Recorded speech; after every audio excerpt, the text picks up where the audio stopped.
என் அன்னைக்கும் தமிழ் அன்னைக்கும் என்னுடைய சிரம் தாழ்ந்த வணக்கம்.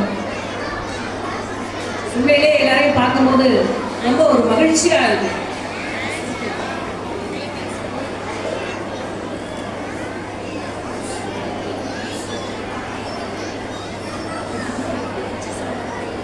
Do you agree that you will follow the rules of the school sincerely and obey your parents, teachers and all elders?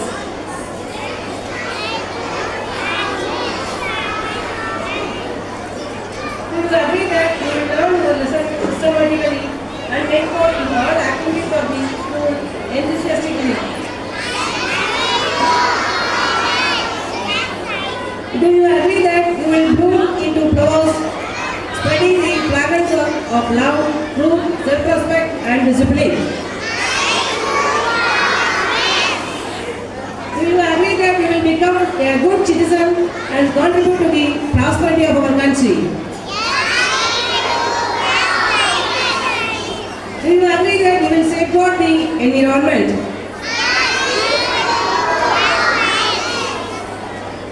Thank you, Mom.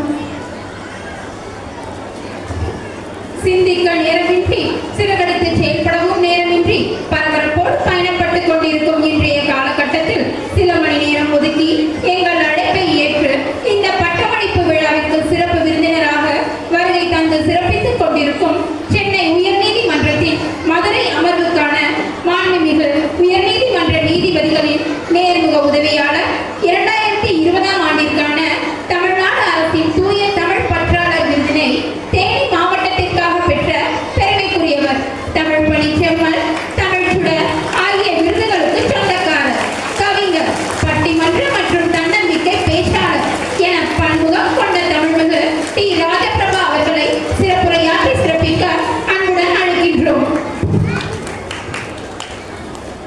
என் அன்னைக்கும் தமிழ் அன்னைக்கும் என்னுடைய சிரம் தாழ்ந்த வணக்கம். உண்மையிலேயே இந்த நிகழ்வை பார்க்கும்போது ரொம்ப மகிழ்ச்சியா பெருமிதமான உணர்வு. பெரியார் 100 நினைவு மெட்ரிகுலேஷன் ஹையர் செகண்டரி ஸ்கூலில் இன்றைய பட்டமளிப்பு விழா நடந்து கொண்டிருக்கிறது. நாங்கெல்லாம் படிக்கும்போது நம்மளாம் படிக்கும்போது பெரியவங்களாம் இருக்கிறோம், டிகிரி முடிச்சாலும் பட்டம் கொடுப்பாங்க.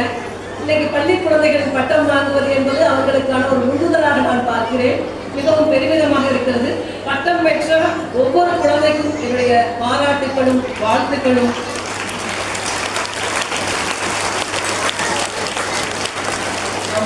இப்பள்ளியினுடைய நிறுவனம் எங்கோ ஒரு இடத்தில் இருக்க இந்த பள்ளி நிர்வாகத்தை மிகவும் சீரோடும் சிறப்போடும் எடுத்து நடத்தி கொண்டிருக்கும் இப்பள்ளியில் பணியாற்றிக் கொண்டிருக்கும் தலைமை ஆசிரியர், வைஸ் பிரின்சிபல், வைஸ் பிரின்சிபல், முதல்நிலை பணியாளரிலிருந்து கடைநிலை பணியாளர் வரை அத்துணை பேருடைய பாராட்டுகள், வாழ்த்துக்கள். மிக அழகாக சிறப்பாக அவருடைய பணியை செய்து கொண்டிருக்கிறீர்கள்.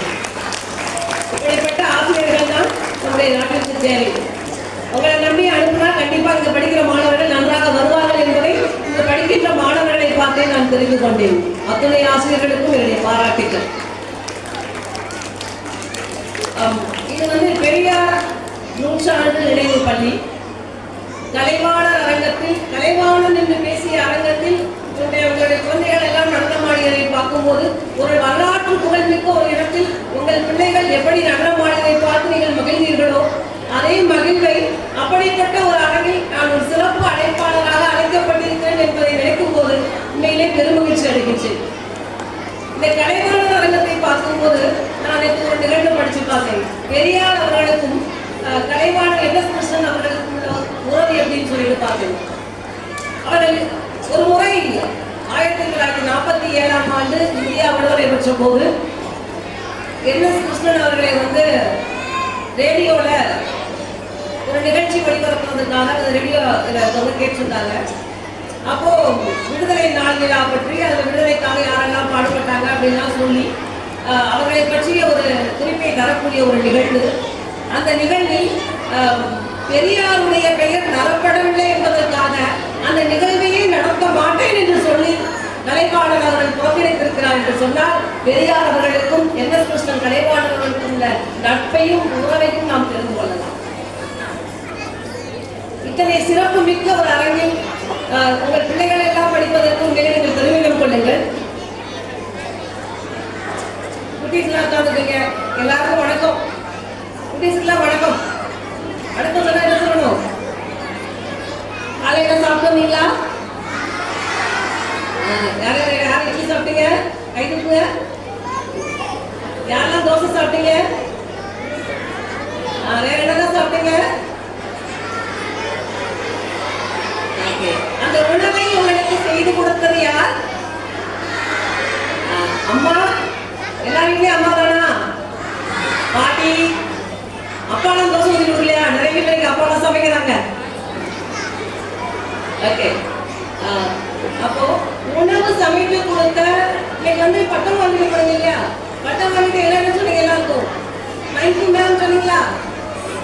அப்போ உங்க வீட்டுல உங்க அம்மா இட்லி தோசை சுட்டு கொடுத்தாங்களா? அவங்களுக்கு தேங்க்யூ சொன்னீங்களா? டெய்லி சொல்றீங்களா? டெய்லி சொல்லணும், சரியா? காலையில் உங்கள் உணவை கொடுக்கின்றவங்க அன்னைக்கு என்ன சொல்லணும்? தேங்க்யூ அம்மா, நன்றி அம்மான்னு சொல்லணும். அம்மாவுக்கு மட்டும் அல்ல, உங்க வீட்டுல பால் கொடுக்க ஒரு அண்ணா வருவாங்கல்ல, பால்கார அண்ணா வருவாங்கல்ல, தண்ணி போடுறதுக்கு ஒரு அண்ணா, தண்ணி வாட்டர் கேன் போடுறதுக்கு தண்ணி அண்ணா வருவாங்கல்ல, குப்பை என்றதுக்கு ஒருத்தவங்க வருவாங்கல்ல. ஓகே, அதையெல்லாம் முடிச்சுட்டு பள்ளிக்கூடத்துக்கு வரும்போது யார் இருப்பா? ஆசிரியர்கள் இருப்பார்கள். அப்போ நமக்கு யாரெல்லாம் உதவி செய்தார்களோ அவர்களுக்கெல்லாம் நாம் எப்போதும் என்ன சொல்லணும்? இதனால் வரைக்கும் சொல்லலைன்னா இனிமேல் கண்டிப்பாக நன்றி என்கின்ற ஒரு வார்த்தையை உங்கள் வாழ்வில் கண்டிப்பாக சொல்ல வேண்டும். அவ்வாறு கூறும்போது சமுதாயத்தில் ஒரு மிகப்பெரிய ஒரு மதிக்கத்தக்க மனிதராக நீங்கள் உயர்ந்து நிற்பீர்கள். எனக்கு தெரிந்த எங்க வீட்டு பக்கத்துல ஒரு குழந்தை இருக்கு, 3 பேர் அவங்க வீட்டுல பிள்ளைங்க. அவங்க வீட்டுல அவங்க அம்மா வந்துட்டு, நாங்க அப்பார்ட்மெண்ட் வீடு தான், ஆனா அவங்க அம்மா எங்க வீட்டுக்கு விடவே மாட்டாங்க இந்த பையனை. ஆனா அவன் ஓடி ஓடி வந்துடுவான். உங்க அம்மா கூப்பிடுறாங்களா? என் கூட வேலை பார்க்குற பொண்ணுதான். உங்க அம்மா கூப்பிடுறாங்களா தண்ணி குடிப்போம்? ஆமா, எங்க அம்மாட்ட போயிட்டாலும் பேசிட்டாலும் வாங்க அப்படின்னு சொல்லுவான். நீங்க தான் நல்லா பேசுறீங்க அப்படின்னு சொல்லிட்டு வருவாங்க. பெற்றோர்களே, நீங்கள் ஒவ்வொருவரும் உங்கள் குழந்தைகளோடு நேரத்தை செலவழியுங்கள். நமக்கு 1008 வேலை இருக்கும். எல்லா வேலைகளையும் முடித்துவிட்டு வந்து தினந்தோறும் ஒரு அரை மணி நேரமாவது, ஒரு 1/4 மணி நேரமாவது நீ பள்ளிக்கூடத்துக்கு போனியா, என்ன படிச்ச, என்ன நடந்தது, உங்க மிஸ் என்ன சொன்னாங்க, நீ என்ன பாடம் கத்துக்கிட்ட, பொதுவானதை பேசுங்க. நிறைய பெற்றோர்களுக்கு அந்த பிள்ளைங்க படிக்கிற பாடம் சொல்லித்தர முடியாம இருக்கலாம், அதெல்லாம் இருக்கு. அதையெல்லாம் தாண்டி அவர்களோடு ஒரு ஜெனரல் கான்வர்சேஷன் வைத்துக் கொள்ளுங்கள். அது அந்த மாணவர்களை, உங்களுடைய குழந்தைகளை ஒரு நல்ல மாணவர்களாக, ஒரு நல்ல குழந்தையாக சமுதாயத்திற்கு அடையாளப்படுத்தும்.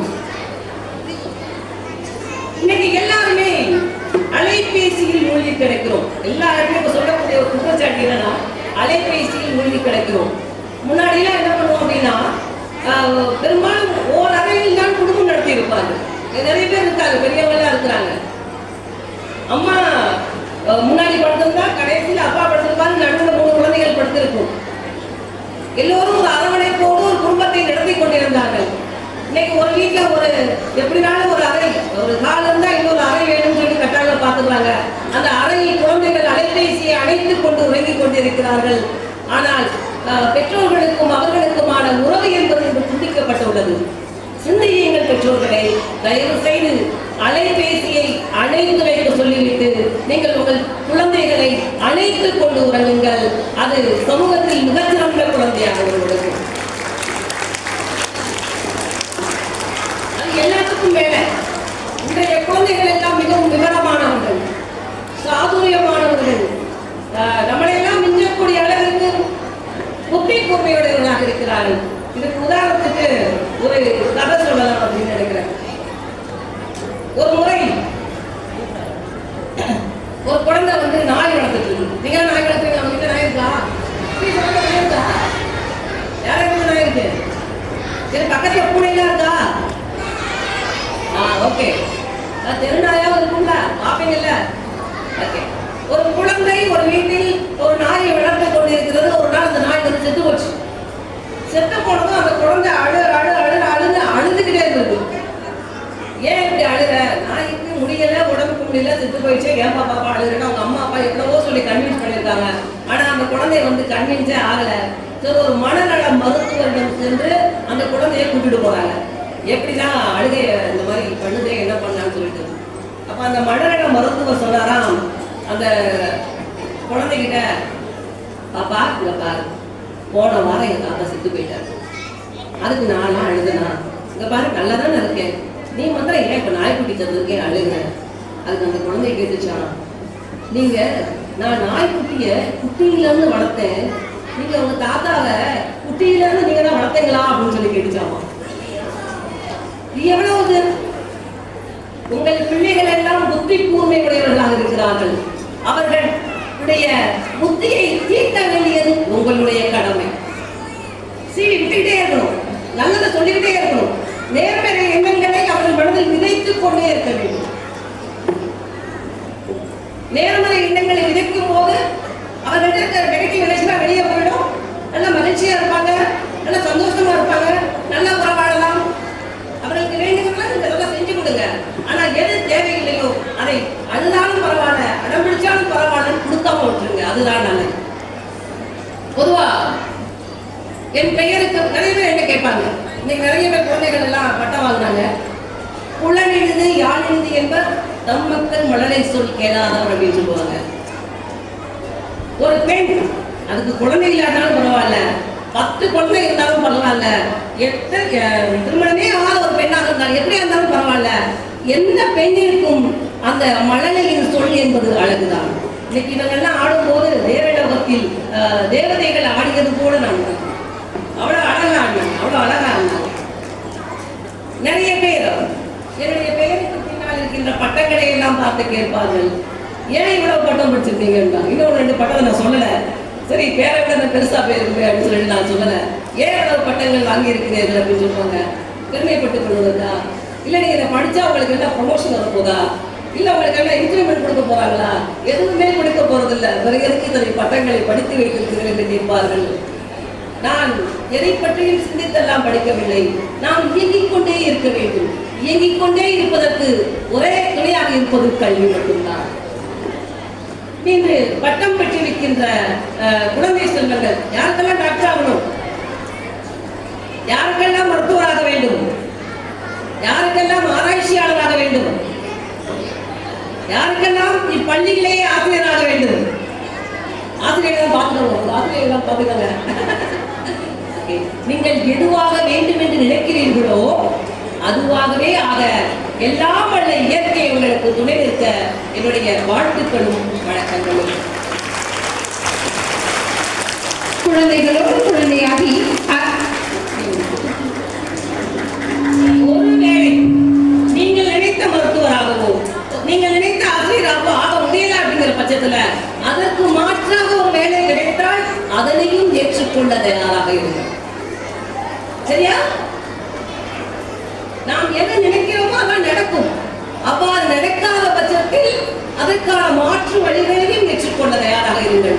இந்த வாழ்க்கை வாழ்வதற்கு, மகிழ்ச்சியாக வாழ்வதற்கு, எந்தவித சோகங்களையும் எந்தவித துக்கங்களையும் உங்கள் மனதில் திணித்துக் கொண்டு அழுது கொண்டு கண்ணீர் படுத்திக் கொண்டு இருக்கார்கள். இந்த உலகத்தில் எவ்வளவோ விஷயங்கள் இருக்கின்றன. இந்த பள்ளிக்கூடத்தை பார்த்தாலும் எனக்கு அவ்வளவு அழகா இருக்கு. அந்த பார்த்து ஒரு ஆடம்பரம் எவ்வளவு அழகா இருக்கு.